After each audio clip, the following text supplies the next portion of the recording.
17-year-old Karmelo Anthony was silent after bonding out of the Collin County Jail and being placed on house arrest. How is this self-defense? You open your phone and almost immediately you're hit with a headline that makes you stop in your tracks. Karmelo Anthony at the center of a national uproar. At first, you think it's just another celebrity headline. But as you dig deeper, you realize it's much bigger than that. It's not just a scandal. It's a cultural explosion. A scandal that's being blamed for igniting racial tensions across the country. It all started with a now infamous altercation involving Karmelo, a controversial stabbing incident that was already making headlines. But what really escalated it wasn't just the crime, it was how it was framed, how the media ran with it, how different communities reacted to it. On one side, people framed Karmelo as a victim of systemic bias, another young black man caught in a world ready to vilify him before hearing the facts. On the other side, voices argued that he was being protected by the media because of his race, calling for harsher, immediate punishment. You realize it wasn't just about guilt or innocence anymore. It became a war about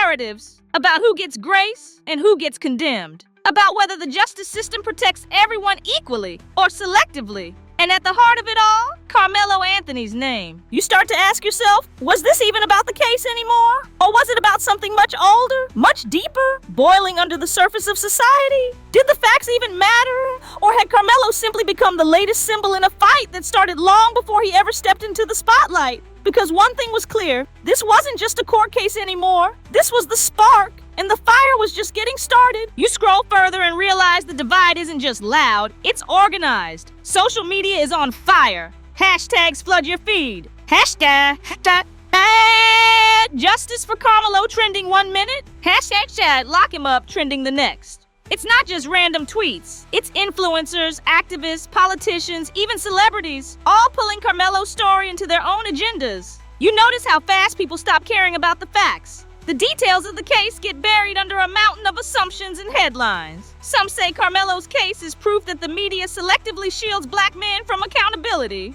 Others argue it's yet another example of America rushing to criminalize black youth without a fair trial. And that leaves you wondering, when did this stop being about Karmelo Anthony, the person, and start being about Karmelo Anthony, the symbol? Was the public ever interested in the truth? Or were they just waiting for the next figure to project their anger, fear, and frustration onto? Meanwhile, footage from protests starts circulating. Some rallies hold signs reading, "Protect our boys," while others chant, "Justice means jail." Neighborhoods are tense. Schools are tense. Even the comment sections under random videos turn into battlegrounds about race, crime, and privilege. You start to realize that this scandal was never just about guilt or innocence. It tapped into something that was already bubbling underneath the surface, a collective rage that had been looking for a match. And the match was lit. Because when emotions run this high and narratives spin this fast, you have to wonder, is there even a way back? Or has the outrage machine already decided the ending long before the story even finishes writing itself? As the days pass, you notice something else. You're no longer just seeing arguments. You're seeing people rewriting reality around Karmelo's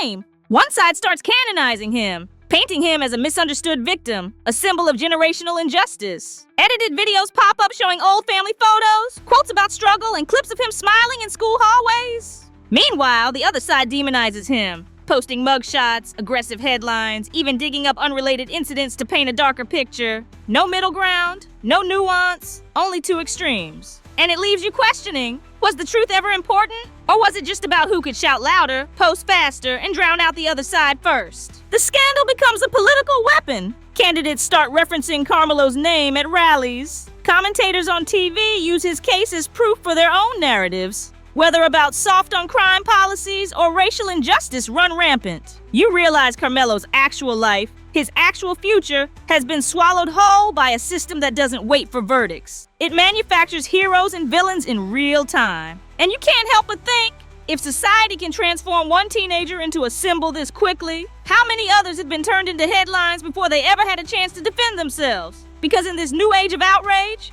it's not about what really happened. It's about which version of the story wins the race to your screen first. And right now, it's not a trial Karmelo Anthony is facing. It's a war for the narrative. A war that's already left truth somewhere in the dust. Now the focus sharpens, and it gets even uglier. You start seeing compilation videos edited together, where Karmelo's story isn't even told through facts anymore. It's told through fear. Clips of violence, protests, and political speeches are cut together with dark, ominous music underneath. Karmelo's face flashes in and out like he's a villain in a movie trailer. It doesn't matter if half the footage has nothing to do with him. The emotional impact is the point, not the truth, not the facts, just the feeling. And you realize you're watching outrage marketing in real time. News outlets, content creators, and political accounts are feeding the chaos, each with their own spin. One headline screams, "A broken system fails another black youth," while another demands accountability for violent thugs. Two completely different worlds. One teenager stuck between them. You ask yourself,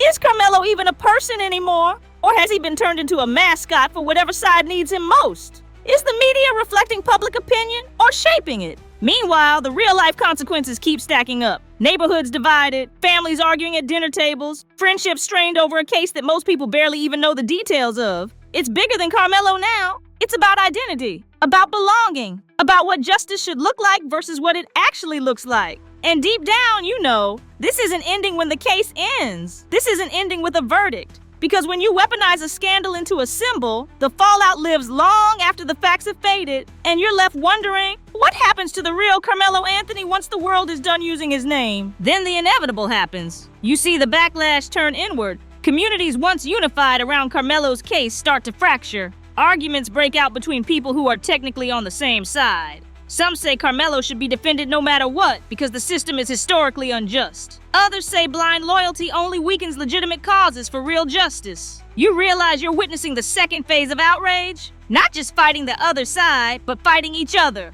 Think about it. How often do movements collapse not from outside pressure, but from inside fractures? The Karmelo Anthony scandal wasn't just lighting up racial tensions anymore. It was lighting up generational divides, class divides, even personal beliefs about what accountability really means. You scroll through posts from people who just a week ago were united under the same hashtags. Now some are saying, we can't defend the indefensible. Others firing back, you're falling for the media trap. He's still a victim. And that leaves you asking, can a movement built on reaction survive when the truth gets messy? What happens when the clean, simple narrative starts to crack? Meanwhile, the world keeps watching. Every crack, every fight, every shift gets amplified online. Karmelo himself? Still silent. Still stuck inside a digital war zone where his face is a banner for battles he never intended to fight. It's no longer about guilt. It's no longer about innocence. It's about sides. About pride. About who refuses to blink first. Because once a scandal becomes a war, the first casualty is almost always the truth.